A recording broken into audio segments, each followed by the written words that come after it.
How come they don't...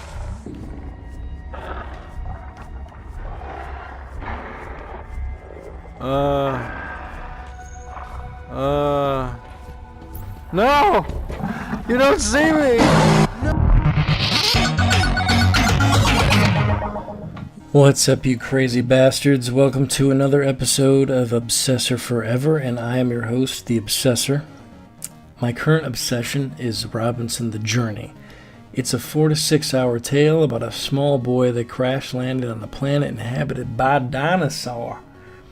Robinson, or Robin, is accompanied by a floating robot ball called Higgs, clearly inspired by Hal from 2001: A Space Odyssey, as well as the adorable baby T-Rex called Laika. Robin and his friends all feel specifically designed. Laika feels like your lovable family dog, and Higgs is your father figure attempting to guide Robin to safety. They are a pleasing addition to Robin's crew that will help him succeed wherever possible.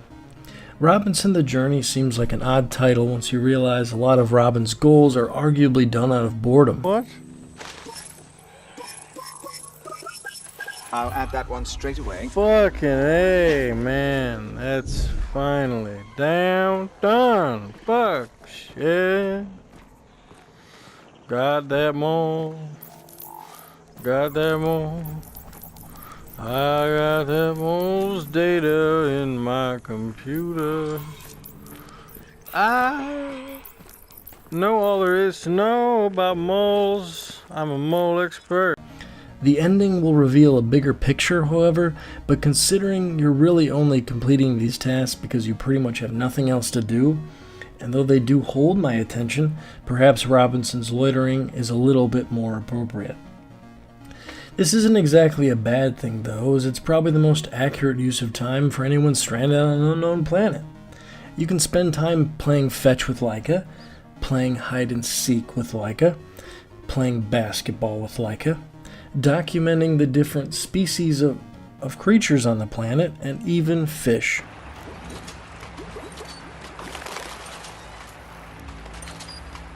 Oh yeah. This! Oh! But Robinson's most important pastime is seeking out and examining damaged Higgs units throughout the world in hopes the data within them will answer their questions. Searching for the Higgs units involves the exploration of the beautiful planet within Robinson The Journey. Experiencing this planet is far and wide the best part about Robinson The Journey. Its world is meticulously made piece by piece and offers a lot of variety. Robinson's home and even his actions tell a story of a lonely boy desperately seeking companionship. This all contributes to the immersive experience that VR has to offer. It truly feels like its own living, breathing world with living, breathing creatures inside of it. Trust me when I say you'll probably shit yourself when you gaze upon the stampede of longnecks. Robin, what are you doing?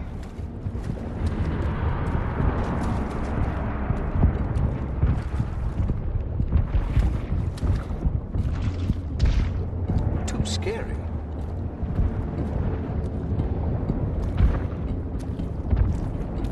Holy shit, man.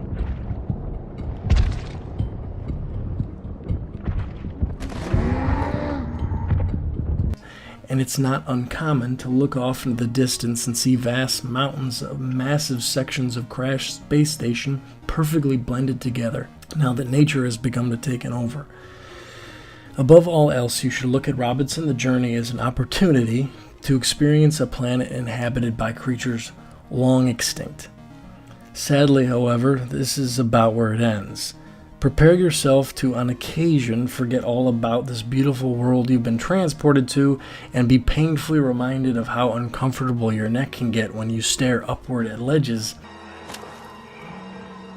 Like, you gotta move a little bit more than that. Like, what the fuck? The climbing mechanic itself is intuitive, but blatantly unresponsive, causing mind-numbing frustrations. To move, you use the left joystick to walk in different directions and levitate objects to and from you. while using the right joystick to turn your body and rotate objects.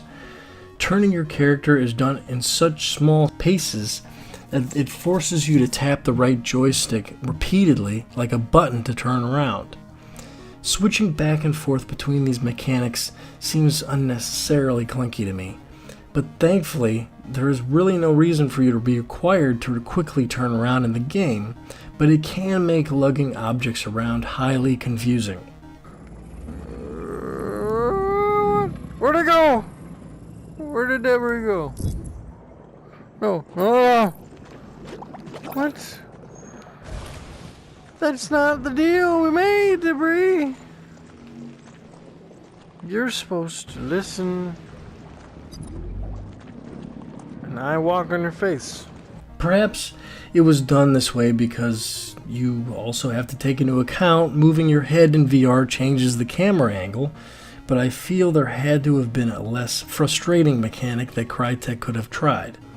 Normally, I'm not such a hard critic of controls, but I feel the need to be harsh in this case because it's an obvious problem that should have been addressed by the developers. Perhaps this problem is only because Crytek was forced to use the DualShock controller instead of the Move controllers, which I have to assume was Crytek's initial plan because of the obvious similarities in the look the Move controllers have with the levitation device Robinson holds. Robinson The Journey makes me once again question PlayStation's decision to recycle the Move controllers for use with the PlayStation VR, and wonder if a similar alternative with joysticks would have been a more appropriate choice.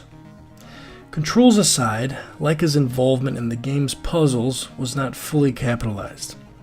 You can send your companion to do various commands, but they all seem a little bit more like fun add-ons rather than useful tools to complete puzzles. There are some exceptions, like at the end of the game where you use Leica to retrieve an important object, but other than that, he is only a method of scaring other creatures into behaving in different ways. Don't get me wrong though, I got plenty of enjoyment out of Robinson's Journey and don't regret buying it. Its clunky controls are simply not enough to take away from the memorable experiences it holds. I can still see myself returning to play, but admittedly would be less reluctant if I didn't have to climb any more walls.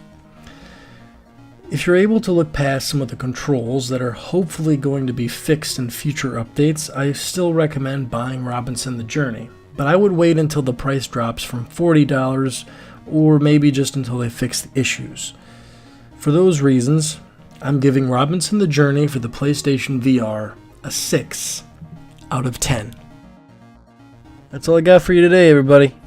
Obsessor signing off. Ever further, we reach into the darkness and bring light. Well, that leaves us with just one thing left to do, and that's like and subscribe. But, if you don't want to like and subscribe, then, what are you doing here? Please leave. You've had more than ample opportunity to leave. But I'd prefer if you stayed and liked and subscribed. So like and subscribe. But if you weren't going to do it, then leave. But I'd prefer if you did. Just do something. Stop watching this video. Go out into the world. Become something.